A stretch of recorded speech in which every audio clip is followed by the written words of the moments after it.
Hey everybody, it's Maggie from Personal Euphoria.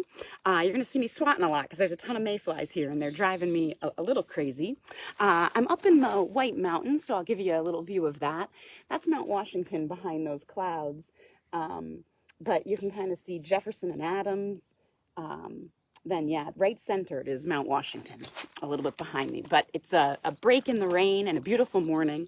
If you follow me on Facebook, you might be expecting a story of a forest fire, but that's not today's plank story. You'll get that next week, because my actual classes get first dibs on all my plank stories before they come in here. So I've got to see my classes next week, and then you'll see the forest fire story. But this is one of the stories I did tell my classes last week. So I have, let's get the clock started for any movement you want. It's going to be a long one, so it does not have to be plank, but maybe plank for part of it. Here we go. All right. So I've always been under the impression that I am mildly hard of hearing. And I had that impression because as a kid, I had chronic ear infections. My eardrums ruptured. I had scar tissue. They'd often sit me in the front of the class because I struggled to hear the teacher. And I've just always gone through life thinking I struggle to hear a little bit. And Matt will tell you I say what a lot to certain statements. And I definitely, like, the worst scenario is like a loud restaurant or a loud party. And I can never hear, like, it's always so much effort to hear the people talking to me in a scenario like that. But I've noticed that's been getting worse. So I made an appointment for a hearing test. And I went and got the hearing test and basically took the test.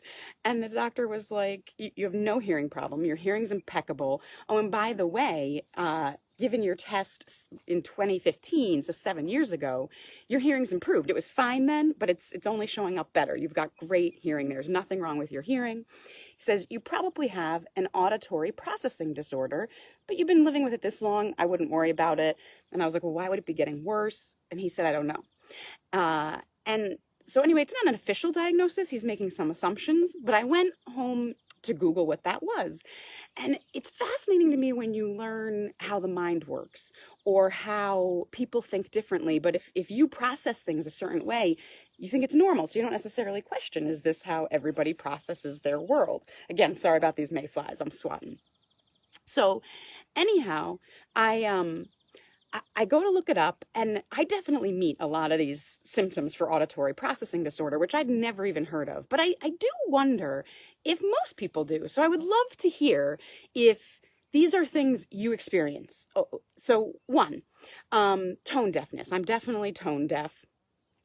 And getting song lyrics wrong a lot, which I think lots of people get song lyrics wrong a lot.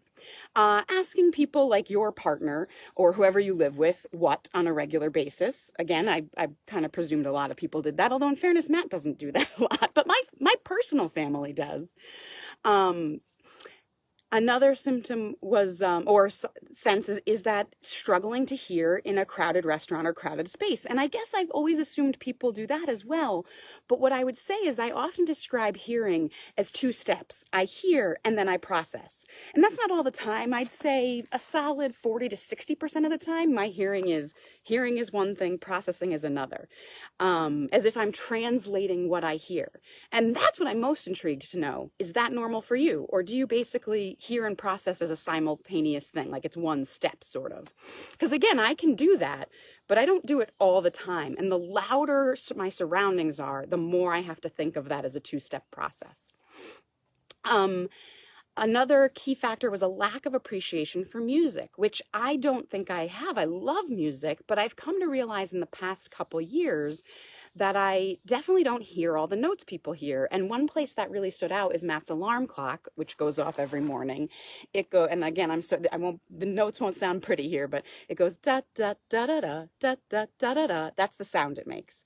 And so one day I was like kind of humming da da da da da da da da da, and Matt's like, "What are you humming?" I go, "I'm humming your alarm clock." He goes, "No, it's not. It's da da. You're missing a whole note. Da da da da da da da." I'm like, "No, it's da da da da."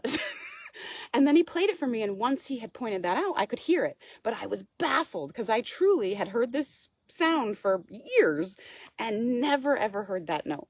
So anyway, mostly intrigued by how you think and what happens in your brain and how you hear. Do you go, oh, Maggie, yeah, apparently we all have auditory processing disorders. Oh, the other thing that was interesting that I do is you hear words wrong a lot and you translate that. So I often know, like, given the context of what's happening, that cannot be what I heard is not what the person said. And I translate it to what I think they said. And so I'll often say to Matt, like, I'm pretty sure you said this, but what I heard was this. So that's kind of interesting too. So I don't know. How do you hear? How do you think about your hearing? I'm intrigued to know. That was a 4-minute and 34-second story. So again, a long plank if you were holding plank, unnecessarily long. I hope you just kept moving in some way, and I hope you have a wonderful day.